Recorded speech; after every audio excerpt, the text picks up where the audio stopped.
ஒரு ஜாதகத்தில் எவ்வளவு தோஷங்கள் இருந்தாலும் ஏன் உங்களுக்கு தோஷமே வராது?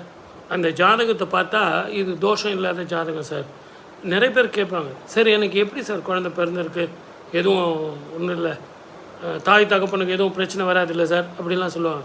நீங்கள் முதல்ல அந்த பயத்தையே விட்டுருங்க. நான் சொல்கிற 2 சமாச்சாரம் நீங்கள் செஞ்சீங்கன்னா உங்களுக்கு அப்படிப்பட்ட குழந்தைகள் முதல்ல பிறக்கிறதே நம்ம தவிர்க்கலாம். அது என்ன மாதிரி தானங்கள் தர்மங்கள் செய்யணும் தெரியுங்களா? முதல்ல குலதெய்வ வழிபாடு சரியாக இருக்கணும். 2வது பித்திருக்களுக்கு தர்ப்பணம் சரியாக இருக்கணும்.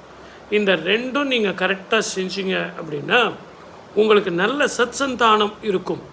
அதே மாதிரி ராகு கேது பிரச்சனை, சனி பிரச்சனை, 7.5 சனி பிரச்சனை, குரு வக்கரத்தில் இருக்கார், குரு அஷ்டமத்தில் இருக்கார், குரு பார்வை இல்லை அப்படின்னு சொல்கிறவங்களுக்கு கூட, ஏன் சில நேரத்தில் உங்கள் ஜாதகத்தில் குருவும் ராகுவும் ஒரு வீட்டில் இருந்து உங்களுக்கு பிரச்சனையை கொடுத்துருவார்.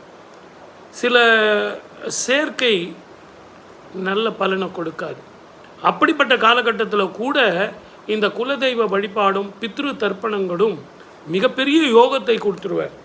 முதல்ல அடிப்படையிலே உங்களுக்கு எந்த ஒரு பிரச்சனை இல்லாத சுத்த ஜாதகமாக இருந்தால் எப்படிப்பட்ட கிரகங்கள் எப்படி மாறினா என்ன, மாறாட்டி என்ன, அற்புதமான வாழ்க்கையை கொடுக்கும். அப்போது ஒரு பையன் படிக்கிறது, அதே மாதிரி நல்ல வேலைக்கு போகிறது, திருமணம் நடக்கிறது, குழந்தை பாக்கியம் பெறுறது, வீடு வாங்கிறது, வாகனங்கள் வாங்கிறது, நல்ல பேரும் புகழும் எடுக்கிறது. யார் வேணாலும் பணம் சம்பாதிக்கலாம். ஆனால் பேரும் புகழும் எடுக்கிறதுங்கிறது ஒரு சில பேருக்கு மட்டும்தான் முடியும். அப்படிப்பட்டவர்கள் எப்படி அப்படின்னு கேட்டிங்கன்னா, இந்த குலதெய்வ வழிபாடும் பித்திருக்களுக்கும் மூதாதையர்கள் சரியானபடி செஞ்சுருப்பாங்க. அப்படி செய்யும்போது அவர்களுக்கு அந்த குலமே தழைக்கக்கூடிய அளவுக்கு நல்ல வாழ்க்கை வரும். அதனால்தான் உங்களை நான் சொல்கிறது ஒன்று தான். நான் கோயிலுக்கு போகிறேன் சார், 1 லட்சம் ரூபாய் செலவு பண்ணி அன்னதானம் பண்ணுறேன் சார், அந்த கோயில் கும்பாபிஷேகத்துக்கு நான் பணம் கொடுக்குறேன் சார், வாரம் நான் இங்கே கொடுக்குறேன் சார், அங்கே கொடுக்குறேன் சார், என் கூட வேலை செய்கிறவங்களுக்கு எல்லாருக்குமே நல்ல சம்பளம் கொடுக்குறேன் சார், இதெல்லாம் கரெக்டு. ஆனால் உங்களது மூதாதையர்கள் பித்ருக்கள் சந்தோஷமாக இருக்கணும், உங்கள் கூட பிறந்தவங்க பங்காளிங்க சந்தோஷமாக இருக்கும், கூட பிறந்தவங்களுக்கு துரோகம் பண்ணிவிட்டு நீங்கள் சந்தோஷமாக இருக்கணும்னா நிச்சயமாக இருக்கவே முடியாது.